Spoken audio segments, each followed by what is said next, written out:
Westward settlement will have two major impacts on trans-Mississippi Indians. One will be the disintegration or the transformation of their way of life, and the other will be outright violence, and it will eventually end the resistance, but at a terrible cost to everybody who is involved. The first major impact is this transformation, and a lot has to do with these guys, the buffalo or the American bison. What happens to the bison is an ecological and a social and a cultural disaster. Because they are critical to Plains Indians, it also means their decline will have serious consequences for them. Bison once roamed the plains in herds of millions of animals, majestic herds, majestic animals, but also very easy targets. And the numbers of them killed quickly reached a crisis level. But people said, look, herds of millions of animals, how is that going to be a crisis? You can't possibly kill enough. Well, the reality is that a lot of them were killed for sport or for food. Someone like Buffalo Bill Cody got that nickname for killing buffalo. Supposedly he killed nearly 4,300 in a single year. The railroads were a double whammy because they killed bison to feed the railroad crews. That made sense. But it's maybe 150 animals a day. That wasn't the only issue, though. Buffalo were also shot for sport, out of moving railroad cars, and out of sheer boredom if the buffalo blocked the tracks. That's one way that the numbers reached that critical mass. The other was profit. Those hides were incredibly valuable because the fashion in the East right now was buffalo robes, and the leather itself was also very valuable. From 1872 to 1875, hunters killed 9 million bison, and they took only the hides. That's all they wanted. And the plains stank of rotting meat for much of that time. Some Plains Indians will also become involved because there is so much money to be made, but they don't all take the same approach. For example, the Pawnee very carefully managed exactly how much they hunted for profit because they also wanted to preserve their food supplies at the same time. Another group, though, the Blackfeet, were very profit-driven. They could make $2,000 a year, about $43,000 a year in today's money, and they gradually become more dependent on the buffalo trade than on the animal itself. But as the herd numbers decrease, their food and their profit decrease, and their vulnerability increases. And then a third reason that the numbers of bison killed were reaching such a critical state so quickly was for Indian control. There were some people who advocated slaughtering the herds en masse to force Indians to remove from the plains. The upshot is that in just 30 years, the bison population on the plains drops from 75 million to just about 1,000 animals. They are nearly driven to extinction. A second major form of transformation for Native Americans is the reservation and concentration policy. Plains Indians and settlers were competing for land that Indians once had dominated. What you start seeing is a lot of bloodshed on both sides, both aggression and defense from Indians and from settlers. So the U.S. government steps in to try to curb this violence by separating the Indians and the settlers, usually in the settlers' favor. One of the results of that is called a concentration policy. The idea was that it would contain settlers in one area, contain Indians in another area, say nobody go onto each other's lands. Everybody resents this policy. This is exacerbated by the gold rush as miners swarm westward. They have little or no respect for anybody's boundaries, settler or Indian. So the government responds by reconcentrating the Indians elsewhere. The long-term effect of that is the reservation policy. This repeated concentration leads to this reservation. It's actually a policy initiated by the Indian Peace Commission in 1867 because the intention is to foster peace by providing identifiable boundaries. If you see a boundary, you won't cross it, people won't die. Indians won't die, settlers won't die. The reality, though, is that most of these reservations had very poor land, which means agriculture was not going to work there.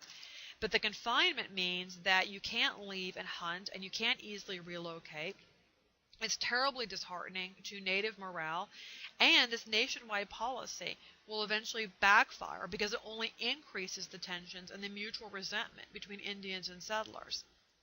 That leads then to a third attempt to restore peace and to save lives, but it's also one that will lead to a massive transformation in native life, and that's the conversion or education attempt. Some people don't want battle. Not every person who's a white settler wants to kill off Indians. And they think that they can save Native Americans by converting them into members of white society. There are two prime examples in our period. One is the Carlisle Indian School, founded in Pennsylvania. It condemned violence against Indians, but it also doesn't respect their traditions in terms of dress or language or religion or law. And this is an idea begun by a buffalo soldier, by one of those ex-slaves in the Western Army. Now look, if you could just turn them into as much as possible like a white settler, there shouldn't be those differences, there shouldn't be violence. But it doesn't work very well. Second example is the Dawes Act from 1887. Henry Dawes from Massachusetts reasoned that many of the Plains Indians are basically nomadic hunters. If you could turn them into individual farmers, that should help ease this because, again, you'll have identifiable boundaries, more traditional farms. So the Dawes Act would dissolve reservations because they were held communally and turn those into individual land grants. 160 acres for each family if they were going to farm, or 320 acres if they were going to graze. The government would hold that land in a trust for 25 years, and then the owner would receive full title and U.S. citizenship. Whatever land was left over would be sold to settlers, and the profits used to buy equipment for the Indians on this land. And by 1924, all Native Americans had been granted U.S. citizenship, but it came at a very high cost, and most of these plans are terrible failures. The land was too poor in many of these cases for successful agriculture. Speculators, just as they had done to white settlers, persuaded Indians to lease their land rather than buying it, which undermines the whole process of ownership. And those re-education attempts in white schools like at Carlisle only held superficially. But traditional cultures disintegrated as well because kids didn't grow up learning that either.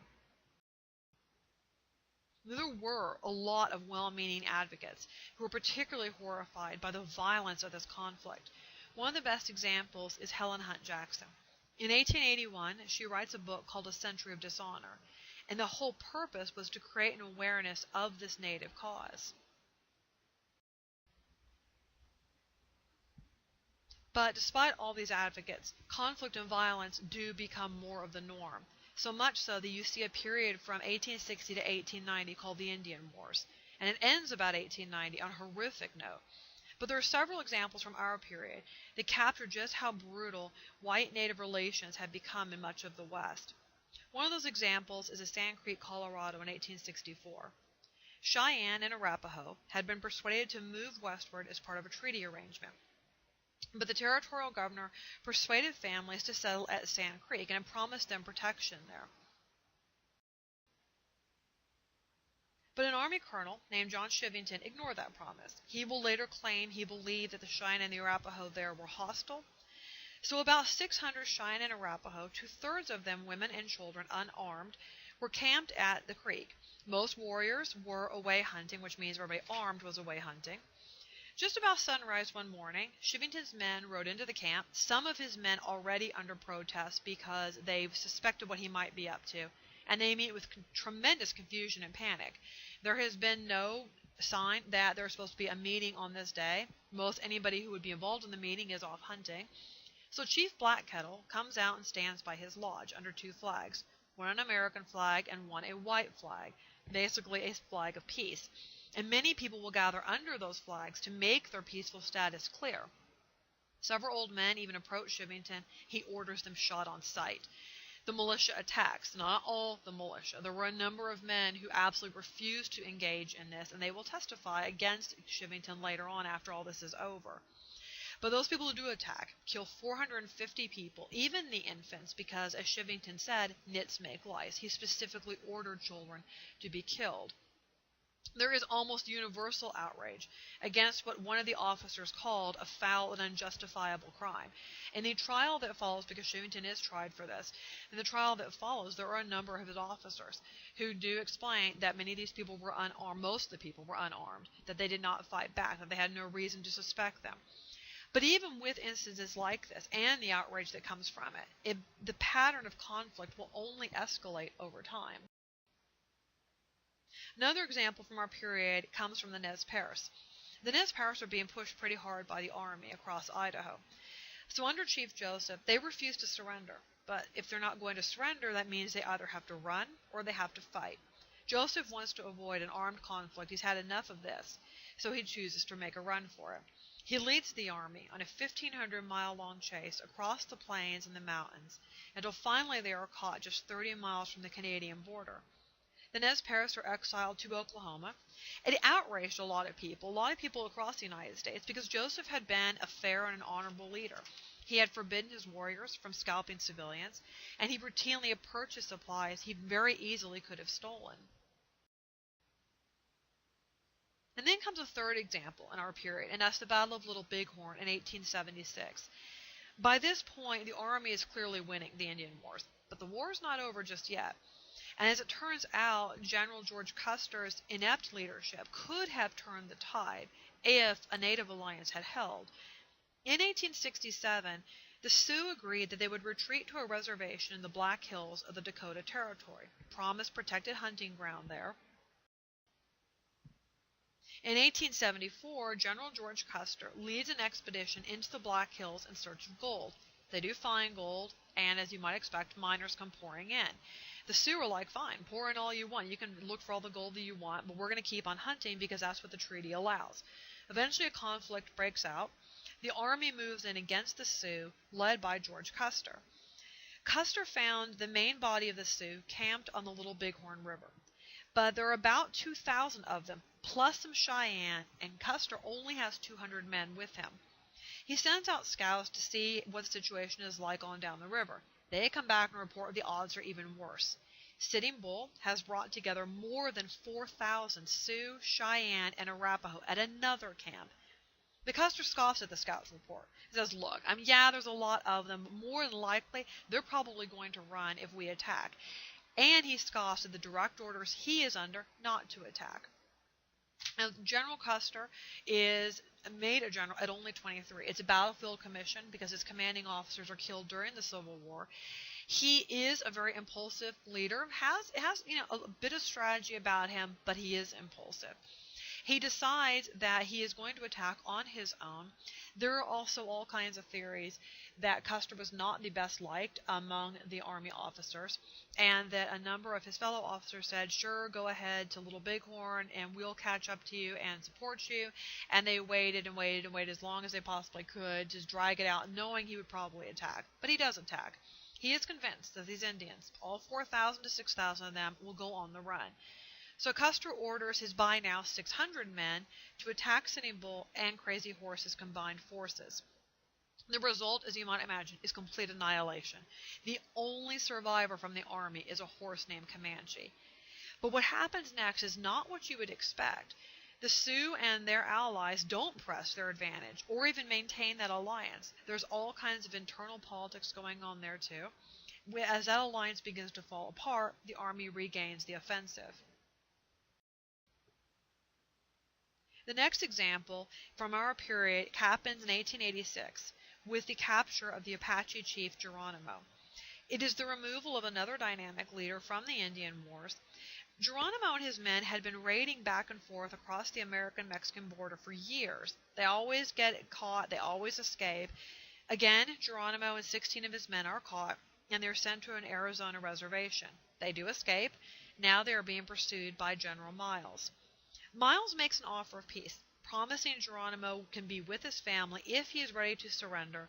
He's like, okay, I've had a good run at this. I'm an old man. Yes, I would like to be with my family. So he does accept, and he surrenders. Instead, though, Geronimo is sent to Fort Pickens in Pensacola, Florida, and then on to Fort Sill in Oklahoma, where he dies in 1909. Geronimo's capture essentially ended a generation of resistance, but there's one more event in this cycle of violence that drives home the long-term tragedy of these wars. It's not about land disputes and not about political competition. It's a cultural clash and about suspicion and fear. It's Wounded Knee, South Dakota in 1890. The flashpoint was something called the Ghost Dance. In 1888, a Paiute Indian named Wovoka dreamed that he visited a spirit world where he learned that someone was coming to rescue the Indians, restore all the lands, revive the dead, replenish the buffalo, but that deliverance would only follow the ghost dance. So a ghost dance craze begins, and it spreads very rapidly, especially among the Sioux. Sitting Bull is personally ambiguous about this. He says, look, I understand why you're doing this, but I'm telling you, this is not going to work. And on top of that, I'm worried that the authorities, especially the army, are going to think I'm the person behind this and that this is some kind of plot. Actually, he was right. Miles, the same man who captured Geronimo, ordered Sitting Bull to be arrested. There is a rescue attempt. It fails. 6 soldiers and 6 Indians are killed. Sitting Bull is shot dead. So Sitting Bull's band flees to the south, and the army pursues them to Wounded Knee in South Dakota. They are ordered to surrender, and most of them do. Because they surrender, they give up their weapons. But there is a deaf man named Black Coyote who still has his weapon, fires it accidentally. The very nervous soldiers then open fire. All hell breaks loose. By this time, most Indians are unarmed, so what you're seeing is hand-to-hand combat. Those Indians who run are chased down and shot. By the time this whole battle is over, 153 Sioux have been killed, including 18 children. Another 33 were wounded. 25 of the soldiers were killed. The dead are found scattered in the snow over a very far-flung battleground. There are frozen bodies found as far away as 2 miles from the site of the battle. And that brutality at Wounded Knee brings an end into the Indian Wars and to Indian resistance, particularly out on the plains. The process of reservations is completed, but it doesn't so much close a chapter as it opens up a whole lot of other questions. This should pave the way for mass settlement of the West. Things should be easier from here on. But it opened a lot of questions about what the meaning is for not only our understanding of the West now, but for what the West meant to people living then. A lot of settlers were like, well, yeah, I didn't really want conflict and violence and fighting over land, but I'm not sure this is the West anymore, when Indians are on reservations and the buffalo are gone and everybody's settling down into towns. So what then did the West mean to everybody? Was the West something that was expanding, or was it contracting? Was the West something that was wild and untamed, or was it settled and organized? Whatever the West meant to all these various people who were shaping all these frontiers were still unanswered, open questions, and they would be for a long time. And that's what you're going to discuss as you do your readings and you work on your APE and your